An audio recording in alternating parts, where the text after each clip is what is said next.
Locked out of your Kvcore account? Let's blast through that access denied message and get you back to managing leads and closing deals in under 90 seconds. First, the simplest fix: double-check your username and password. Make sure caps lock isn't on and that you're using the correct email address associated with your Kvcore account. Try retyping it carefully.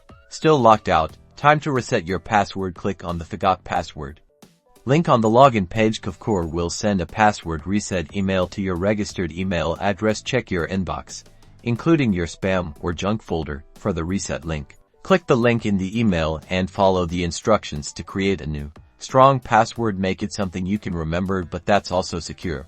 If you've reset your password and still can't log in, your browser might be the culprit. Clear your browser's cache and cookies. These stored files can sometimes interfere with website logins. The process varies depending on your browser, but it's usually found in the settings or history menu.